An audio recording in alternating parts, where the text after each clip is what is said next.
Você provavelmente já viu nas redes sociais notícias sobre Lito Souza, conhecido pelo canal Aviões e Músicas.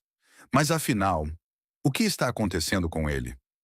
Nos últimos dias, milhares de pessoas ficaram preocupadas depois que a esposa de Lito, Mila Seidel, revelou publicamente que ele enfrenta uma doença extremamente rara e grave. Viu? Se esse vídeo aqui ajudar mais uma pessoa a marcar essa consulta, já valeu a pena contar tudo isso.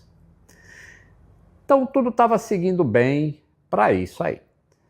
Talvez eu nem tivesse falado nada para vocês sobre o tratamento e estava tudo bem também. Só que no meio do caminho começou a acontecer uma coisa muito estranha com o meu braço esquerdo. E o diagnóstico é de uma condição chamada doença de Creutzfeldt-Jakob. Eu comecei a perder um pouco de movimento, um pouco de controle, e eu percebi isso quando eu estava digitando um roteiro. A minha mão não agia do jeito que eu queria. Eu tinha que ficar numa posição estranha para conseguir escrever. Isso começou a me incomodar. Conhecida pela sigla DCJ. Mas o que exatamente é essa doença? E por que ela está causando uma mudança tão rápida no estado de saúde de Lito? E eu não sabia o que que era. Eu pensava, será que eu estou desaprendendo a escrever? Será que é visão? Até que numa manhã eu acordei com o braço meio adormecido, eu olhei para o braço e parecia que aquele braço nem era meu. Falei, opa, acendeu um alerta aqui. Vamos entender tudo isso. Lito Souza, aos 59 anos, ficou conhecido principalmente pelo trabalho relacionado à aviação. Durante anos, ele ajudou milhões de pessoas a entender melhor os aviões, os acidentes aéreos e principalmente a perder o medo de voar. Só que, nos últimos meses, a vida dele mudou completamente. Segundo relatos da família, Lito começou a apresentar problemas neurológicos e passou por uma série de investigações médicas. Que não tem nada a ver com o diagnóstico de câncer. Fui no neurologista, uma pessoa que eu conhecia, que um dia identificou um pequeno tremor nas minhas mãos. Inicialmente, houve suspeitas de outras condições, incluindo encefalite autoimune. Ele chegou a passar por tratamentos bastante intensos, como plasmaférese e pulsoterapia. Mas os problemas continuaram. Depois de semanas de investigação, os médicos chegaram ao diagnóstico de doença de Creutzfeldt-Jakob. E é aí que a história fica ainda mais preocupante.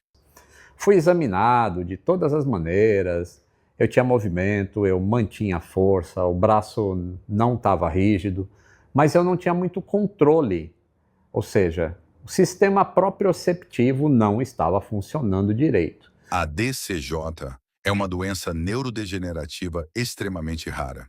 Ela acontece quando proteínas chamadas prions assumem uma forma anormal e desencadeiam uma espécie de reação em cadeia no cérebro. Com o tempo, isso provoca danos progressivos ao sistema nervoso. Daqui a pouco eu explico isso melhor com um exemplo de avião, tá? Foram solicitados exames e esse neurologista me indicou fazer com uma pessoa específica, o Dr. Antônio Rocha. Durante o procedimento, ele apareceu, ele conhecia o canal, era seguidor e falou: "O que você está fazendo aqui?" E eu falei, então, né, com esse probleminha aqui.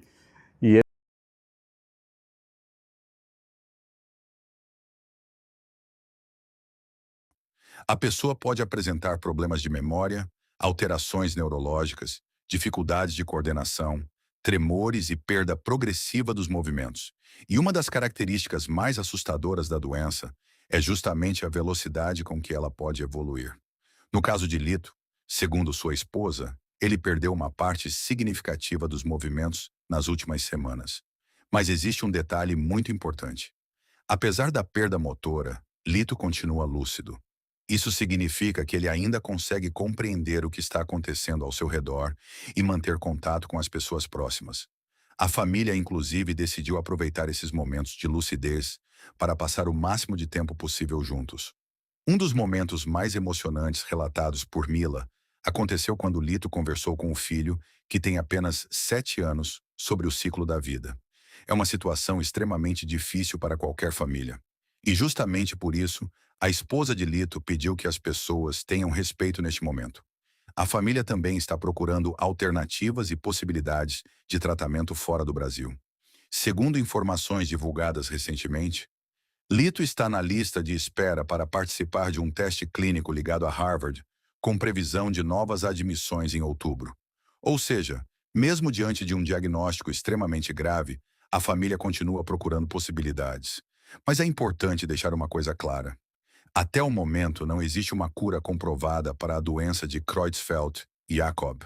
E também é importante não confundir a doença de Lito com a chamada doença da vaca louca. As duas estão relacionadas aos prions, mas são doenças diferentes.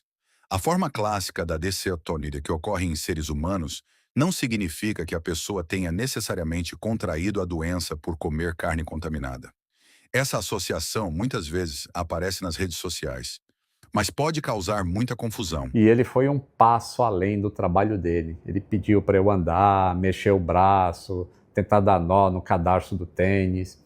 E falou, poxa, assim para a sua idade não deveria ter isso. E existe ainda outro problema acontecendo em paralelo. Com a repercussão do caso, começaram a surgir pessoas tentando se aproveitar da situação. A equipe de Lito alertou sobre falsas campanhas de arrecadação usando o nome dele e da família. Por isso, quem quiser ajudar ou acompanhar a situação deve procurar apenas os canais oficiais. Não faça doações para campanhas que você não consegue confirmar. O caso de Lito acabou causando uma enorme comoção, justamente porque, durante anos, ele esteve do outro lado da tela ajudando outras pessoas. Ele explicava situações assustadoras da aviação de uma maneira simples. Ajudou muita gente a enfrentar o medo de voar.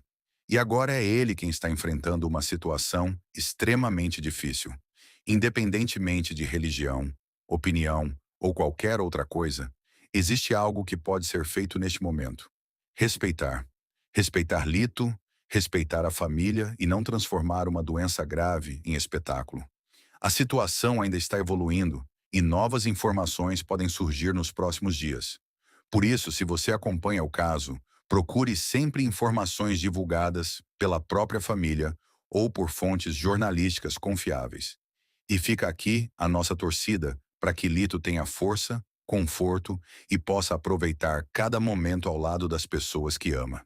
Se você conhece o trabalho do Lito e já aprendeu alguma coisa com os vídeos do Aviões e Músicas, deixe uma mensagem de carinho nos comentários e compartilhe esse vídeo para que mais pessoas entendam o que realmente está acontecendo, sem boatos e sem sensacionalismo.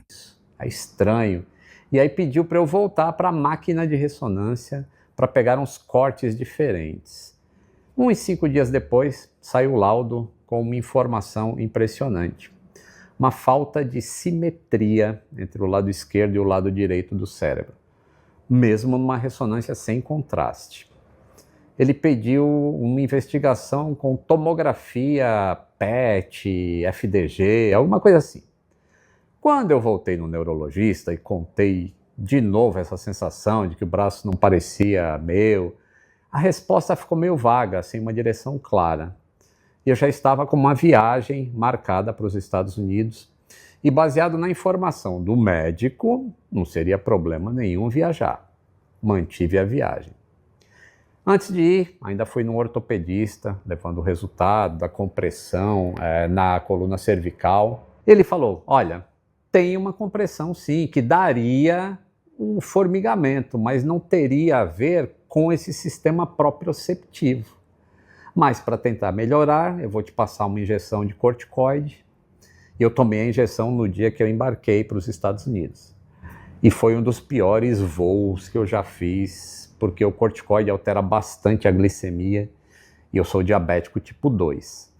Durante a noite do voo, a cada 50 minutos mais ou menos, eu tinha que ir ao banheiro fazer xixi. Vontade insuportável. Percebi uma dormência maior também no braço. E quando eu chego nos Estados Unidos, a Mila vai me buscar no aeroporto e ela percebe que eu estou andando totalmente torto. Quando eu gravo aquele vídeo no saguão falando da minha mão, ela vê que minha mão estava totalmente fora do normal, o braço meio para trás assim, e falou, nossa, tem alguma coisa errada com você, estou super preocupada, a gente precisa ver. Aí fomos almoçar e eu ainda conseguia cortar carne, mas ficava segurando a faca assim e a mão começava a mexer sozinha, a faca ficava na altura do meu rosto, em vez de perto do prato. Por isso, eu perguntei o que você faz com o braço, que não escova o dente. Nada, você não faz nada, você não liga. Mas na minha condição, o braço era um peso ao lado do corpo. E aqui, novamente, eu preciso parar e falar de quem está comigo, tá? Porque antes de falar de mim, eu tenho que falar quem está comigo. A Mila tem sido uma pessoa essencial, presente o tempo todo, inclusive ajudando a tomar decisão. Ela passou 9 dias comigo no hospital. E eu fiquei 9 dias internado. Ela ficou 9 dias dormindo lá comigo. Eu vou contar uma coisa para vocês, viu? Não tem coisa que uma mãe ame mais do que o filho. E ela deixou o filho em casa. Muita coisa da minha recuperação depende da Mila.